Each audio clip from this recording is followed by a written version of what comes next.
नमस्कार दर्शक मित्रों, इन चेहरों को आप ध्यान से समझिए, क्योंकि इन्हीं चेहरों को सामने रखकर आज के चल रहे इस खतरनाक खेल की पूरी भूमिका बनी हुई है। अगले एपिसोड में हमने आज से पिछले 2000 साल से चले आ रहे सीक्रेट सोसाइटियों के कनेक्शन के सूत्र भेद पर विश्लेषण किया था, जिसमें हमने अखंड भारत को कंट्रोल करने वाले शासक चंद्रगुप्त मौर्य, सम्राट अशोक और राजा विक्रमादित्य द्वारा ऋषि मुनियों के गुप्त विज्ञान के रहस्यों को मानव के हित में संभाल कर रखने वाली सीक्रेट सोसाइटी का वर्णन किया था। और हमने आपको बताया था कि 200 ईसा पूर्व सम्राट अशोक ने जो गुप्त सीक्रेट सोसाइटी का गठन किया था, उसका एक उद्देश्य यह भी था कि जो गुप्त वैज्ञानिक रहस्य हैं वो गलत ताकतों के हाथों में ना पड़े। इस प्रकार धीमे धीमे अखंड भारत को संभालने वाले राजाओं का समय पूरा होता गया। भारत को कई बार लूटा गया। नालंदा विश्वविद्यालय में जो कई गुप्त रहस्यमयी किताबें रखी हुई थी, ग्रंथ रखे हुए थे, उनको भी कई बार लूटा गया।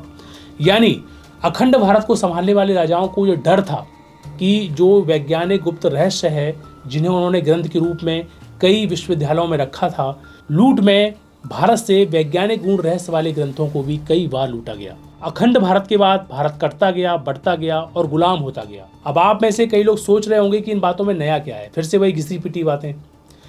इन बातों में नया आज का समय है, जिस समय में आपको चारों ओर से जकड़ा गया है। आपके स्वास्थ्य को, आपकी विचारधारा को, आपके रहन सहन, संस्कृति और आपके पूर्वजों द्वारा प्रदत्त संस्कारों को जकड़ा गया है। और कंट्रोल पॉलिसी के तहत आप पर राज करने की बड़ी योजनाएं चल रही हैं।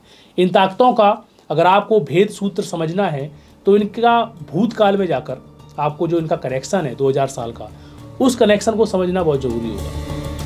इस पूरी घटना को समझने से पहले आपको दो कॉमन विचारधाराओं पर प्रकाश डालना बहुत जरूरी है। पहली, जैसे भारतीय संस्कृति के अध्यात्म में एक कॉमन विचारधारा होती है भगवान, यानी भरण पोषण करने की सत्ता, और एक ऐसी सत्ता जिससे सब कुछ चलता है। दूसरी, ऐसी ही दुष्ट ताकतों की कॉमन विचारधारा होती है अपना गुलाम बनाकर लोगों के ऊपर, धरती के ऊपर अपना राज कायम करना। अब इस दुष्ट ताकतों के कॉमन विचारधारा वाले पहलू को सुनकर आपके दिमाग में एक सवाल तो जरूर उठा होगा कि जैसे मुगल, पुर्तगाली, डच, अंग्रेज भारत में आए, भारत को लूटा और निपट कर चले गए, ये भी इसी विचारधारा वाले लोग थे, दुष्ट विचारधारा वाले लोग थे। ये बात सब जानते हैं। इसमें नया क्या है? बस यहीं पर विचार करने का एक महत्वपूर्ण विषय है। मुगल, पुर्तगाली, डच, अंग्रेज, ये सब लोग छोटे मोटे खिलाड़ी थे। इन्होंने अपना राज्य बनाया और समय पर निपट कर चले गए।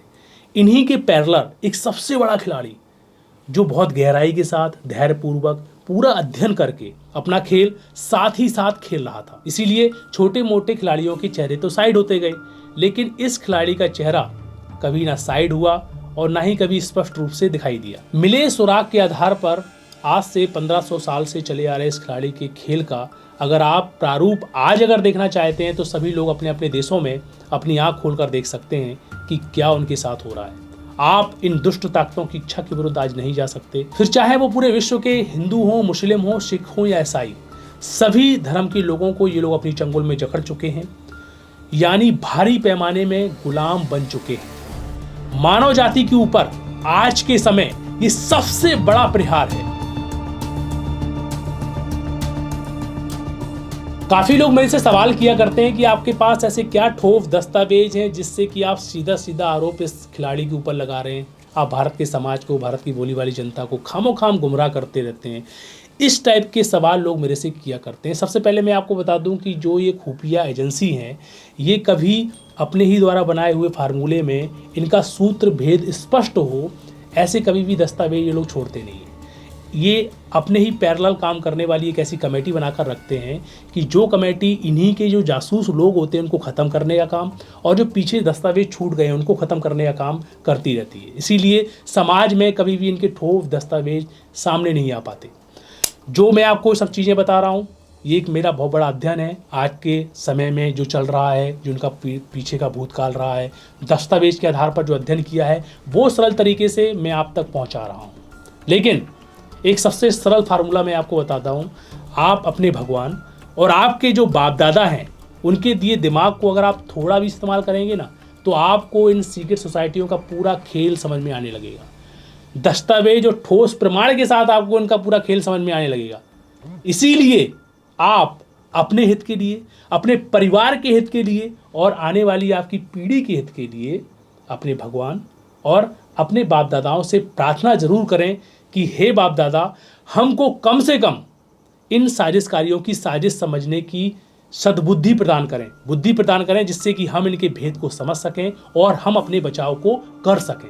अब आगे चलते हैं और 1000 साल से जो सीधा कनेक्शन इनका चला आ रहा है वो समझते हैं। अखंड भारत के राजाओं के जाने के बाद आज से 100 साल पहले यूरोप आदि देशों में कुछ नए तरासे हुए लोग सामने आए, जो जर्मन और फ्रांस के लोग थे। उन्हें जीनियस बोला गया। वो असल पे क्या करते थे कि पत्थरों की इमारत बनाते थे बहुत सुंदर तरीके से, जो उन्हें बोला जाता था कि ये सबसे ज़्यादा बुद्धिमान है इस धरती के, ऐसा बोला जाता था। फिर बाद में उन्हें फ्रीमेसन का एक टाइटल दे दिया गया, जो सभी देशों में आ जा सकते थे, वो फ्रीमेसन कहलाए। वैसे जब यूरोप नहीं बना था तो वहाँ यूनान की संस्कृति में भी ऐसे बहुत सारे अच्छे अच्छे लोग थे, शिल्पकार थे, लोग घर बनाया करते थे, जो संस्कृति थी जो लुप्त हो गई। वैसे ये लोग तो कुछ अलग ही किस्म के लोग थे, जो ब्रिटेन के कल्चर को, ब्रिटेन को, उसकी जो राज सत्ता है उसको चारों ओर फैलाना चाहते थे और बॉर्डरलेस कंट्री करके वन नेशन बनाना चाहते थे। 10वीं सदी में ब्रिटेन के राजा विलियम द कॉन्क्यूर ने फ्रांस से इन फ्रीमेसन को बुलाया और उनसे इंग्लैंड में 9000 से भी अधिक पत्थरों की इमारतें बनवाई। और फिर बाद में इन्हीं फ्रीमेसन को एक गुप्त सोसाइटी का एक रूप दे दिया गया।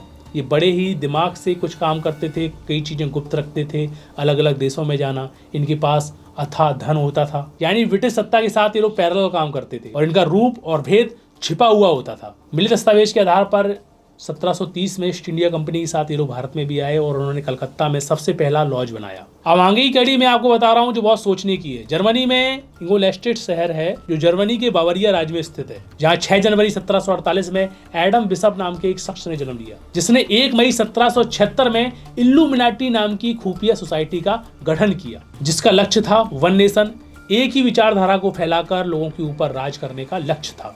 विलियम बिशप की 18 नवंबर 1830 में मौत हो गई। इससे पहले उन्होंने जो गुल खिलाए इस पर थोड़ा सा चर्चा कर लेते हैं। रॉकचाइल्ड फैमिली का नाम तो आपने सुना होगा, जिन्होंने बैंकिंग व्यवस्था को खड़ा किया, जो सबसे अमीर रीच परिवार में इनका नाम आता है। उनके पहले वंशज मायर अमेसल रॉकचाइल्ड, जिसका जन्म 23 फरवरी 1744 में फ्रैंकफर्ट जर्मन में हुआ था। यह परिवार सबसे अमीर परिवार था क्योंकि इन्होंने ही बैंकिंग की नींव रखकर हवा में लोगों को पैसा बनाने की कला सिखाई और बाद में ये हवा में इतने मालामाल हो गए, मतलब पूरे विश्व की संपत्ति जिन 2% लोगों के हाथ में है आज, उनमें से इनका नाम आता है। सीक्रेट सोसाइटियों के तहत ये लोग भी काम करते थे, यहूदी थे ये लोग। लेकिन ये सब चीज़ों को एक चीज़ समझने से पहले आपको ये चीज़ जानना होगा कि जर्मन का बार बार नाम आता है, फ्रांस का नाम बार बार आता है। इल्लुमिनाटी के संस्थापक थे वो भी जर्मन से थे। जो फ्रीमेसन, जो पत्थर अच्छा बनाने वाली कला के जो लोग सामने आए तरासे हुए, वो भी जर्मन फ्रांस से थे। और ये रॉकचाइल्ड फैमिली वो भी जर्मन से रही। वैसे जर्मनी की स्थापना 1881 में ऑफिशियल रूप से हुई। उसके पहले जर्मनी में बहुत सारे खेल, फ्रांसी, डच वगैरह, ये आप देखेंगे तो वहाँ से षड्यंत्र की सबसे बड़ी भूमिका चालू हुई और ये सब लोग मूल यहूदी थे। बाद में ये अपना सूत्रभेद छोड़ते नहीं हैं। इन्होंने फिर एक अलग ही देश बना लिया, इजराइल, जिसकी स्थापना 14 मई 1948 में हुई। यानी सबसे पहले ये लोग गेम जहाँ से खेलते थे उस स्थान को चेंज कर इन्होंने एक नया स्थान बनाया जिसको इजराइल का रूप दिया। आज आप देखेंगे इजराइल में क्रीम यहूदी लोग पाए जाते हैं। विलियम बिशप ने इल्लुमिनाटी संस्था बनाई, बाद में इसकी बागडोर रॉकचाइल्ड फैमिली के हाथ में सौंप दी। यानी यहूदी मुख्य इस गेम के लीडर रहे।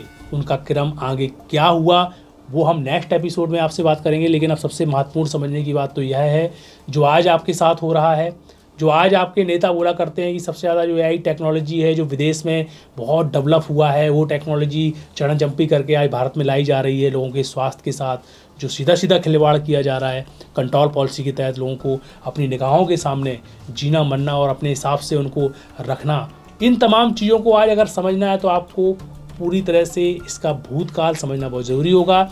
इसीलिए इन तमाम एपिसोड को हम क्रमबद्ध तरीके से बताएंगे। आज की चर्चा काफ़ी लंबी हो गई है, फिर हम इस पर विश्लेषण करेंगे नेक्स्ट एपिसोड के साथ।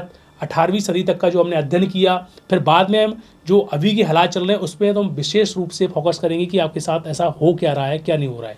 तो कुल मिलाकर सच को समझना बहुत ज़रूरी होगा, अध्ययन करना बहुत ज़रूरी होगा। जिस तरीके से अध्ययन करके सच्चाई को हम आप तक पहुंचा रहे हैं, उसी प्रकार से आपको भी अपनी खुली आंखों को सामने रख के अध्ययन करना होगा। ये तमाम क्रम में इसलिए आपको बता रहा हूं कि आज जो अत्याचार की गाथाएं गाई जा रही हैं, आज जो अत्याचार संतों के ऊपर किया जा रहा है, मानव के ऊपर किया जा रहा है, किसानों के ऊपर किया जा रहा है, हर एक गरीब के ऊपर किया जा रहा है, ढाया जा रहा है अत्याचार, अगर इसके भेद को अगर आपको समझना है तो आपको साजिशकारियों का जो पूरा भेद रहा है उसको अध्ययन करना, उसको समझना बहुत ज़रूरी होगा। जब आप समझेंगे तो आप सही दिशा में कार्य कर पाएंगे। इनकी कंट्रोल पॉलिसी के तहत अगर आप कुछ भी ना कर सके तो कम से कम आप अपने आप को बचाने के लिए कुछ प्रयत्न तो कर पाएंगे। यही हमारा उद्देश्य है, यही हमारा प्रयास है कि इस सच को आप समझकर, जो सच का जो मूल है उस पर अध्ययन कर आप अपने आप को सुरक्षित कर लें, अपने परिवार को सुरक्षित कर लें और आपकी जो पीढ़ी है उसको आप सुरक्षित करने का प्रयास कर लें। यही हमारा उद्देश्य है। फिर नए अध्ययन के साथ जो आने वाली जो 18वीं सदी, 19वीं सदी और 20वीं सदी का जो प्रारूप रहा उसके अध्ययन के साथ हम आपको मिलेंगे नए एपिसोड में। अब हमें दीजिए इजाजत। नमस्कार।